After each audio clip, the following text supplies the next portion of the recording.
So hours after our ambassador and 3 others are killed in Benghazi, the president of Libya says it was an attack with possible terror links, correct? Yes, sir, that's what I recall. Did the president of Libya ever mention a spontaneous protest related to a video? No, sir.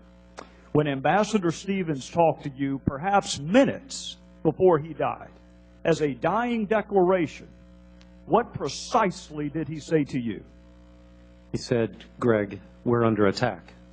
Would a highly decorated career diplomat have told you or Washington had there been a demonstration outside his facility that day?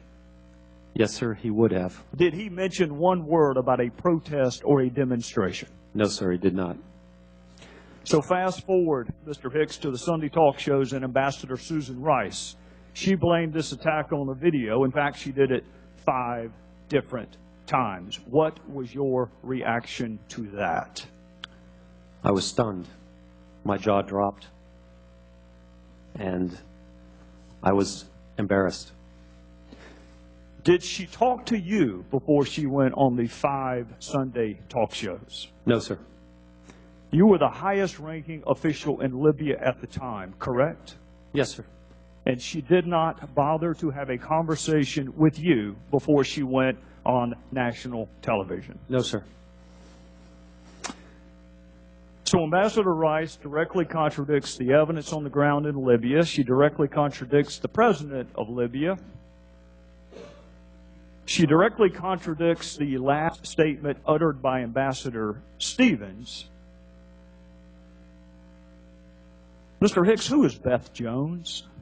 Beth Jones is the Acting Assistant Secretary for Near Eastern Affairs at the State Department. I want to read an excerpt from an email she sent, and you were copied on it. And by the way, Mr. Chairman, for our colleagues who like to trumpet bipartisanship, this would be a wonderful opportunity to demonstrate it. Some of these emails, even though they're not classified, have not been released, Mr. Chairman, including the one that I'm going to read from.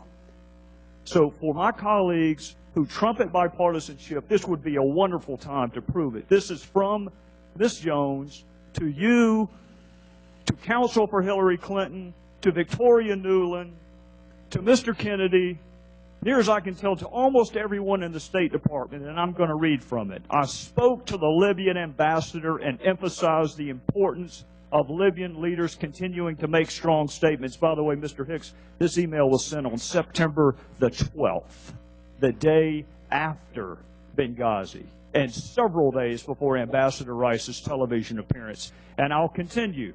When he said his government suspected that former Gaddafi regime elements carried out the attacks, I told him that the group that conducted the attacks, Ansar al-Sharia, is affiliated with Islamic terrorists. Let me say that again, Mr. Hicks. She told him, the State Department, on September the 12th, days before our ambassador went on national television, is telling the ambassador to Libya, the group that conducted the attacks, Ansar al-Sharia, is affiliated with Islamic terrorists. Mr. Hicks, I want to know 2 things. Number one, why in the world would Susan Rice go on 5 Sunday talk shows and perpetuate a demonstrably false narrative? And secondarily, what impact did it have on the ground in Benghazi, the fact that she contradicted the president of Libya? As to the first question, I cannot provide an answer, but perhaps you should ask Ambassador Rice. I would love the opportunity to do just that. As to the second question,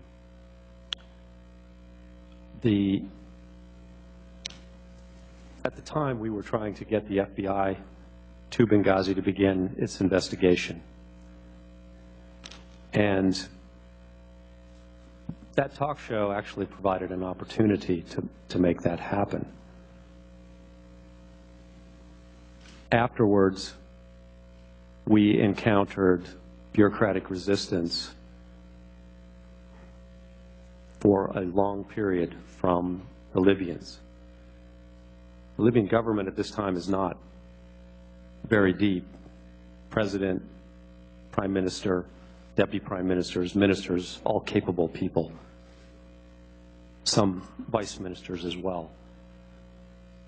And it took us an additional see, my math's not very fast these days, maybe 18 days to get the FBI team to Benghazi. So the crime scene was unsecured for 18 days. Yes, sir. Witnesses were not interviewed. Would the gentleman would please finish up? We're going to try and move along. Yes, I will move on. We will finish this if there is a second round. Thank you, Mr. Vick.